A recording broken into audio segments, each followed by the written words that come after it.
Good morning students. Today we are going to start our next topic, the female reproductive system. Female reproductive system consists of primary sex organs, secondary sex organs, external genitalia and mammary glands. Primary sex organs में include होती हैं ovaries, secondary sex organs में present होंगे duct systems, इसमें include होंगे fallopian tube, uterus, cervix and vagina. अब one by one हम सबको स्टडी करेंगे.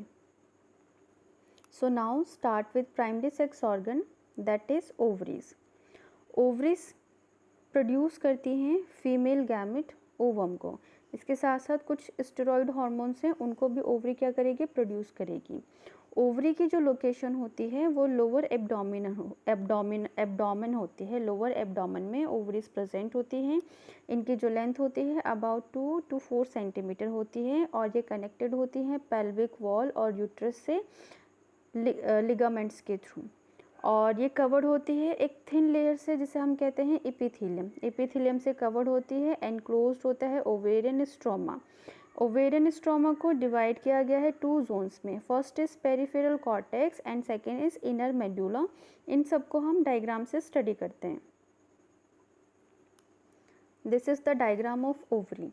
तो ओवरी का जो शेप है वो आलमंड टाइप शेप होता है और इसकी जो आउटर मोस्ट कवरिंग होती है इसे हम एपिथेलियम कहते हैं और ये एनक्लोज्ड होता है स्ट्रोमा से. स्ट्रोमा को हमने डिवाइड किया है 2 जोन्स में.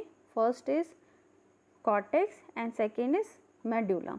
तो जो कॉर्टेक्स है ये वाला जो डॉटेड रीजन है ये क्या है, कॉर्टेक्स है. हम पेरिफेरल कॉर्टेक्स भी कह सकते हैं क्योंकि पेरिफेरी पे प्रेजेंट होता है. एंड सेकेंड इज मेडुला, क्योंकि ये इनर साइड में प्रेजेंट होता है तो इसको हम इनर मेडुला भी कह सकते हैं. और जो कॉर्टेक्स है इसी में प्रेजेंट होते हैं ovum. Next is duct system. इसमें हम स्टडी करेंगे ओविडक्ट. ओविडक्ट को ही हम फेलोपियन ट्यूब्स भी कहते हैं और ये जो फेलोपियन ट्यूब है ये पेयर्स में होती हैं. इनकी जो लेंथ है अबाउट 10 to 12 सेंटीमीटर की इनकी लेंथ होती है और ये जो है एक्सटेंड होती है from the periphery of each ovary to uterus. ये ओवरी से लेकर यूट्रस तक फैली हुई होती हैं. अब इसमें जो क्लोजर पार्ट होता है ओवरी का, ये जो क्लोजर पार्ट है ओवरी का इसको हम कहते हैं इनफंडिबुलम और ये एक फनल लाइक स्ट्रक्चर होता है. इसके जो एजेस है यहाँ पर कुछ फिंगर जैसे प्रोजेक्शन हमें दिख रहे हैं, ये कहलाते हैं फिम्ब्रिये. इनका जो वर्क होता है वो ओवुलेशन के बाद जब ओवम क्या होगा फेलोपियन ट्यूब में रिलीज़ होगा तो उसको कलेक्शन करने में ये हेल्प करती हैं. और जो इनफंडिबुलम का जो ये वाइडर पार्ट है इसको कहते हैं एम्प्यूला और एम्प्यूला के बाद जो ये नैरो ल्यूमन पार्ट आता है इसको हम कहते हैं इस्थुमस. ये क्या है, फेलोपियन ट्यूब के पार्ट्स हैं. Next structure is uterus. ये जो स्ट्रक्चर है ये यूट्रस है और यूट्रस जो होता है इसी को हम वॉम्ब कहते हैं और इसका जो शेप होता है वो इन्वर्टेड पियर लाइक शेप होता है. यूट्रस कवर्ड होता है 3 लेयर से. तो जो सबसे आउटर मोस्ट लेयर है ये कहलाती है पेरीमेट्रियम. ये जो थिन आउटर मोस्ट लेयर है ये पेरीमेट्रियम कहलाती है. Second is myometrium. ये मिडल लेयर होती है, थिक होती है, मायोमेट्रियम कहलाती है. And last one is endometrium. ये जो इनर मोस्ट लेयर होती है एंडोमेट्रियम कहलाती है. ये ग्लैंडुलर टिश्यूज़ की बनी हुई होती है और जो इम्प्लांटेशन है उसमें हेल्प करती हैं. Uterus open to vagina through a narrow cervix that is cervical canal. तो यूट्रस क्या हो रहा है, सर्विकल कैनाल के थ्रू जो वेजाइना है इसमें ओपन होता है और ये जो सर्विकल कैनाल है और ये जो वेजाइना है यही फॉर्मेशन करती है बर्थ कैनाल का. Next part of female reproductive system is external genitalia. External genitalia में इंक्लूड्स होते हैं mons pubis, labia majora, labia minora and hymen and clitoris. ये सब मिलके फॉर्मेशन करते हैं एक्सटर्नल जेनिटेलिया का. मॉन प्यूबिस एक कुशन लाइक स्ट्रक्चर होते हैं और फैटी टिश्यू से फॉर्म्ड होते हैं. कवर्ड होते हैं स्किन और हेयर से. लेबिया मेजोरा ये फ्लैशी फोल्ड्स होते हैं टिश्यूज़ के और ये क्या होते हैं, extend down from the mons pubis and surrounded the vaginal opening, vaginal opening को ये कवर करके रखते हैं। इसके बाद जो लेबिया माइनोरा होती है ये फोल्ड्स होते हैं और पेयर्ड में होती हैं, टिश्यूज़ की बनी हुई होती हैं और प्रेजेंट होगी अंडर द लेबिया मेजोरा। जो ओपनिंग होती है वेजाइना की वो कवर्ड होती है एक पार्शली मेम्ब्रेन से, इसको कहा जाता है हाइमन। और जो क्लिटोरिस होता है वो टाइनी फिंगर लाइक स्ट्रक्चर होता है और ये प्रेजेंट होता है upper junction of two labia minora, या कह सकते हैं अबव द यूरिथ्रल ओपनिंग। तो यहाँ पे एक टर्म आई है हाइमेन। ये जो हाइमेन होती है ये क्या होती है कि टॉन हो जाती है, ये रप्चर हो जाती है ड्यूरिंग द फर्स्ट क्वाइटस और इंटरकोर्स। और इसके साथ साथ ये ब्रेक डाउन कब होगी, अगर हम क्या कर रहे हैं, इंसर्ट कर रहे हैं वेजाइनल टेम्पोन्स का, या कोई सडन फॉल या जॉल्ट हो जाता है तब ये रप्चर हो जाती है, या कुछ स्पोर्ट्स में पार्टिसिपेट करते हैं जैसे हॉर्स बैक राइडिंग, साइकिलिंग, तो इन सब एक्टिविटीज़ के थ्रू भी हाइमन क्या होती है, रप्चर हो जाती है। तो ये जो प्रेजेंस और एब्सेंस होती है हाइमन की, it is not a indicator of virginity और sexual experience. Next part of female reproductive system is mammary gland, और इसको हम इस डायग्राम से स्टडी करेंगे। ये जो मेमोरी ग्लैंड्स होते हैं ये कंसिस्ट होते हैं ग्लैंडुलर टिश्यूज से, और इनमें बहुत ज़्यादा अमाउंट में ये जो फैट्स है ये प्रेजेंट होते हैं। अब ये जो ग्लैंडुलर टिश्यूज़ होते हैं ये डिवाइड हो जाते हैं 20 या 15 मेमोरी लोब्स में। तो इनका डिवीज़न होता है 15 to 20 मेमोरी लोब्स में। ये जो टिश्यूज़ है ग्लैंडुलर टिश्यूज़ ये डिवाइड हो जाते हैं, और इन लोब्स में क्या होते हैं, कुछ क्लस्टर प्रेजेंट होते हैं सेल्स के। इन क्लस्टर्स को हम कहते हैं मेमोरी एल्वोलस। और ये जो मेमोरी एल्वोलस हैं ये क्या करते हैं, जो है ये कनेक्टेड होते हैं ट्यूब्यूल से, या हम कह सकते हैं कि ये कनेक्टेड होते हैं मेमोरी डक्ट से। और ये जो मेमोरी डक्ट्स होती हैं ये आपस में जॉइंट होके फॉर्मेशन करती हैं एम्प्यूला का, और ये जो एम्प्यूला है ये फाइनली कनेक्टेड होता है लेक्टिफेरस डक्ट से। जो मिल्क का सिक्रीशन हो रहा है और जो स्टोरेज हो रहा है ये होता है मेमोरी एल्वोलस में, और जो लेक्टिफेरस डक्ट है यहीं से जो मिल्क है वो सक्ड आउट हो जाता है। Now the next topic is gametogenesis. So what is gametogenesis? The formation of gametes is known as gametogenesis. तो यहाँ पे हम किस किस गैमेट्स के फॉर्मेशन के बारे में स्टडी करेंगे, मेल गैमेट्स के फॉर्मेशन की स्टडी करेंगे, और जो फीमेल गैमेट्स हैं उनके फॉर्मेशन की स्टडी करेंगे। तो जिसमें प्रोसेस में मेल गैमेट्स का फॉर्मेशन होता है उस प्रोसेस को हम कहते हैं स्पर्मेटोजेनेसिस। तो सबसे पहले हम स्टडी करेंगे स्पर्मेटोजेनेसिस को। So now we study the spermatogenesis through this diagram. इसमें हम देख रहे हैं कि जो फर्स्ट सेल होती है वो कहलाती है स्पर्मेटोगोनियम। ये जो स्पर्मेटोगोनियम है ये प्रेजेंट होती हैं सेमेनिफेरस ट्यूब्यूल्स में, क्योंकि ये डायग्राम हम किसका देख रहे हैं, सेमेनिफेरस ट्यूब्यूल का डायग्राम देख रहे हैं कि जो स्पर्मेटोगोनियम है ये प्रेजेंट होता है inside the wall of seminiferous tubules. और ये जो स्पर्मेटोगोनियम है इसमें अब कुछ डिविजन्स होंगे, तो यहाँ पे जो डिवीजन होगा वो माइटोसिस होगा। तो ये जो स्पर्मेटोगोनियम है इनमें माइटोसिस का प्रोसेस होगा, और प्रोसेस होने पर जो सेल्स है वो मल्टीप्लाई होंगी और डिफ्रेंशिएट होंगी, फॉर्मेशन करेंगी प्राइमरी स्पर्मेटोसाइट्स का। ये सब नेचर में कैसी होंगी, डिप्लॉयड ही होंगी। तो स्पर्मेटोगोनियम भी कैसी है, नेचर में डिप्लॉयड है, और जो प्राइमरी स्पर्मेटोसाइट है वो भी नेचर में कैसी है, डिप्लॉयड है, क्योंकि प्रोसेस क्या हुआ, माइटोसिस का प्रोसेस हुआ। अब ये जो प्राइमरी स्पर्मेटोसाइट्स हैं इनमें क्या होंगे, अब डिविजन्स होंगे मियोसिस। तो प्राइमरी स्पर्मेटोसाइट में मियोसिस होगा, फर्स्ट मियोसिस कंप्लीट होने पे फॉर्मेशन होगा सेकेंडरी स्पर्मेटोसाइट्स, और ये क्या होंगे, सेकेंडरी स्पर्मेटोसाइट्स नेचर में हैप्लॉइड होंगी। तो प्राइमरी स्पर्मेटोसाइट से 2 इक्वल हैप्लॉइड सेल्स का फॉर्मेशन होता है, इन्हें हम सेकेंडरी स्पर्मेटोसाइट्स कहते हैं। क्रोमोसोम नंबर यहाँ पे हाफ हो जाएंगे। जैसे कि अगर जो स्पर्मेटोगोनियम है उसमें क्रोमोसोम नंबर 46 है, तो सेकेंडरी स्पर्मेटोसाइट्स में क्रोमोसोम नंबर कितने हो जाएंगे, 23 हो जाएंगे। इसके बाद जो सेकेंडरी स्पर्मेटोसाइट है इसमें फर्दर मियोसिस होगा और यहाँ पे प्रोसेस होगा मियोसिस 2। तो मियोसिस 2 कंप्लीट होने पर फॉर्मेशन होगा स्पर्मेटिड्स का। अब ये जो स्पर्मेटिड्स फॉर्म्ड हुए हैं ये क्या होते हैं, ट्रांसफॉर्म्ड हो जाते हैं स्पर्मेटोजोआ में। स्पर्मेटिड्स क्या हो गए, ट्रांसफॉर्म्ड हो गए स्पर्मेटोजोआ में। और ये जो प्रोसेस है ये कहलाता है स्पर्मियोजेनेसिस। और स्पर्मियोजेनेसिस के बाद ये जो स्पर्म हेड होते हैं ये एम्बेडेड हो जाते हैं सर्टोली सेल्स में। तो यहाँ आप देख रहे हैं कि स्पर्म हेड क्या हो रहा है, एम्बेडेड हो रहा है सर्टोली सेल्स में। और इसके बाद फाइनली क्या होता है कि ये रिलीज़ हो जाते हैं सेमिनिफेरस ट्यूब्यूल से। तो प्रोसेस कहलाता है spermiation.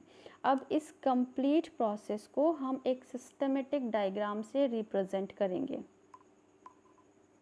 This is the systematic representation of spermatogenesis.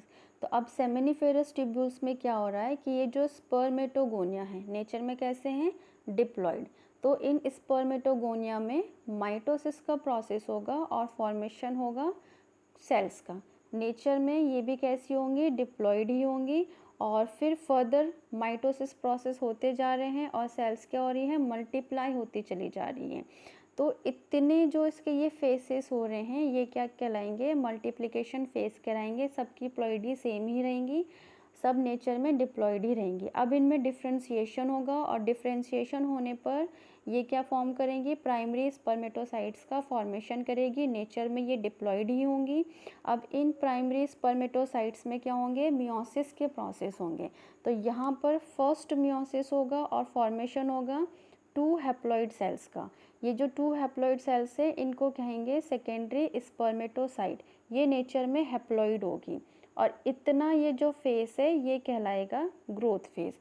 तो अब रिडक्शन हुआ तो क्रोमोसोम नंबर क्या हो जाएंगे, हाफ हो जाएंगे सेकेंडरी स्पर्मेटोसाइट्स में। अब सेकेंडरी स्पर्मेटोसाइट्स में फर्दर मियोसिस होगा, मियोसिस 2 कंप्लीट होगा, फॉर्मेशन होगा 4 हैप्लॉइड सेल्स का। ये जो 4 हैप्लॉइड सेल्स है ये कहलाएंगी स्पर्मेटिड्स। और फर्दर ये जो स्पर्मेटिड्स है ये ट्रांसफॉर्म हो जाती है स्पर्मेटोजोआ में। जो फेस कहलाता है ये मैचुरेशन फेस कहलाता है। तो यहाँ पे हमने कुछ टर्म्स को स्टडी करना है, जैसे स्पर्मियोजेनेसिस। स्पर्मियोजेनेसिस में क्या होता है कि जो स्पर्मेटिड्स हैं ये ट्रांसफॉर्म्ड हो जाते हैं स्पर्मेटोजोआ में, यानी कि स्पर्म्स का फॉर्मेशन कर देते हैं। प्रोसेस कहलाता है स्पर्मियोजेनेसिस। एंड स्पर्मिएशन में क्या होता है कि जो स्पर्म्स हैं वो रिलीज़ होंगे सेमिनिफेरस ट्यूब्यूल से। तो ये प्रोसेस क्या कहलाता है, स्पर्मिएशन कहलाता है। So now we study the structure of male gamete, that is sperm. जो ये मेल गैमेट होता है ये कंसिस्ट होता है 3 पार्ट से। First is head part, second is middle piece and third is tail. तो सबसे पहले हम स्टडी करेंगे हेड रीजन को। जो हेड रीजन है इसमें प्रेजेंट होता है लार्ज न्यूक्लियस। सेंटर में ये लार्ज न्यूक्लियस प्रेजेंट होता है, इसमें प्रेजेंट होंगे क्रोमोसोमल मटेरियल। इसके साथ साथ टॉप पे ये कैप लाइक स्ट्रक्चर प्रेजेंट होता है। इस कैप लाइक स्ट्रक्चर को कहते हैं एक्रोसोम। और ये जो एक्रोसोम है इसमें प्रेजेंट होते हैं लाइसोसोमल एंजाइम। और ये जो लाइसोसोमल एंजाइम्स होते हैं ये एक्रोसीन होते हैं और प्रेजेंट होते हैं इसमें स्पर्म लाइसिन। और ये जो स्पर्म लाइसिन है ये कहलाते हैं हाइलुरोनिडेज एंजाइम। इसके साथ साथ ये जो एक्रोसोम है ये कवर्ड होता है प्लाज्मा मेम्ब्रेन से। Second part is middle piece. तो इस मिडल पीस यानी इस रीजन में प्रेजेंट होते हैं माइटोकॉन्ड्रिया। तो यहाँ पे ये हम स्ट्रक्चर देख रहे हैं ये क्या है, माइटोकॉन्ड्रिया यहाँ प्रेजेंट होते हैं। और ये जो माइटोकॉन्ड्रिया है ये एटीपी रिच होते हैं और एनर्जी प्रोवाइड करते हैं स्पर्म को स्विम करने के लिए। और जो लास्ट है ये क्या है, टेल। और जो टेल है ये मोटिलिटी में हेल्प करती है। Human male ejaculates about 200 to 300 million sperms during a coitus, of which for normal fertility. अब जब ये स्पर्म्स क्या होते हैं, सेमिनिफेरस ट्यूब्यूल से रिलीज़ हो जाते हैं, तो इनको ट्रांसपोर्ट कौन कर देता है, एक्सेसरी डक्ट्स इनको ट्रांसपोर्ट कर देती हैं। इसके साथ साथ जो epididymis, vas deferens, seminal vesicles और प्रोस्टेट ग्लैंड्स हैं, ये क्या करते हैं, कुछ सिक्रीशंस को सिक्रीट करते हैं। और ये जो सिक्रीशंस होते हैं ये इसेंशियल होते हैं जो स्पर्म्स हैं उनके मैचुरेशन में और मोटिलिटी में। तो ये जो सिक्रीशन है, इस सिक्रीशन को हम क्या कहते हैं, सेमिनल प्लाज्मा कहते हैं। और इन सेमिनल प्लाज्मा में क्या प्रेजेंट होते हैं, स्पर्म्स प्रेजेंट होते हैं। तो इनको कंबाइंडली हम कह सकते हैं सीमेन। पहले भी मैंने आपको बताया कि जो सीमेन है इसमें क्या प्रेजेंट होता है, सेमिनल प्लाज्मा प्रेजेंट होता है, जिसमें ये फ्रक्टोज रिच होता है, कैल्शियम आयंस इसमें प्रेजेंट होते हैं और ये इसकी मोटिलिटी में और मैचुरेशन में हेल्प करते हैं। और जो फंक्शन है मेल सेक्स एक्सेसरी डक्ट्स और ग्लैंड्स का, ये क्या करते हैं, ये मेंटेन होते हैं by the testicular hormones androgen. तो जो मेल हार्मोन है टेस्टोस्टेरोन, ये सब क्या करता है, इन एक्टिविटीज़ को मेंटेन करके रखता है। Next topic is hormonal control in males. अब जितना भी ये प्रोसेस हुआ है स्पर्मेटोजेनेसिस का, इसमें जो हार्मोन्स हैं वो कैसे कैसे हेल्प करते हैं। तो सबसे पहले जो हाइपोथैलेमस ग्लैंड है जो हमारे ब्रेन में प्रेजेंट होती है, ये सिक्रीट करेगी एक हार्मोन को। तो हाइपोथैलेमस से जो हार्मोन रिलीज़ होता है इसका नेम है GnRH, गोनेडोट्रोपिन रिलीजिंग हार्मोन। और ये जो गोनेडोट्रोपिन रिलीजिंग हार्मोन है ये एक्शन करेगा एंटीरियर पिट्यूटरी पर।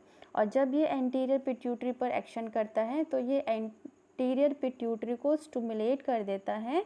और एंटीरियर पिट्यूटरी रिलीज़ करती है to hormones, one is FSH and second is LH। FSH is follicular stimulating hormone and LH is luteinizing hormone। अब ये जो FSH हार्मोन है ये क्या करेगा, टेस्टीज में जो सर्टोली सेल्स है उनके ऊपर एक्शन करता है और हेल्प करता है स्पर्मेटोजेनेसिस में। LH क्या करता है, टेस्टीज में जो लीडिंग सेल्स हैं उनके ऊपर एक्शन करता है और जो लीडिंग सेल्स हैं वो क्या करेंगे, सिक्रीट करेंगी टेस्टोस्टेरोन और ये भी हेल्प करेंगे स्पर्मेटोजेनेसिस में। अब जो सर्टोली सेल्स हैं वो इनहिबिन हार्मोन भी रिलीज़ कर रही है, एक इनहिबिटर भी रिलीज़ कर रही है। तो अब ये क्या होगा कि जो प्रोसेस स्पर्मेटोजेनेसिस का चल रहा है और इसमें क्या होगा कि अब जिस नीड नहीं है FSH के, जब नीड नहीं होगी तो ये जो इनहिबिन है ये क्या करेगा, नेगेटिव फीडबैक देगा एंटीरियर पिट्यूटरी को। तो एंटीरियर पिट्यूटरी पर जब नेगेटिव फीडबैक जाएगा तो जो FSH है उसका जो सिक्रीशन है वो स्टॉप हो जाएगा। सेम ऐसे ही जब टेस्टोस्टेरोन का लेवल क्या हो जाएगा, हाई हो जाएगा, तो उस टाइम पे फर्दर नेगेटिव फीडबैक जाता है एंटीरियर पिट्यूटरी पे, या ये जो फीडबैक है वो डायरेक्टली जा सकता है हाइपोथैलेमस में। अगर एंटीरियर पिट्यूटरी पे फीडबैक जाता है तो LH प्रोड्यूस नहीं होगा, और अगर डायरेक्टली हाइपोथैलेमस पे फीडबैक जाता है तो गोनेडोट्रोपिन रिलीजिंग हार्मोन रिलीज़ नहीं होगा और ये एंटीरियर पिट्यूटरी को स्टिमुलेट नहीं करेगा। तो इस तरह से पूरा जो हार्मोनल कंट्रोल है ये मेल्स में परफॉर्म होता है और हेल्प करता है स्पर्मेटोजेनेसिस में।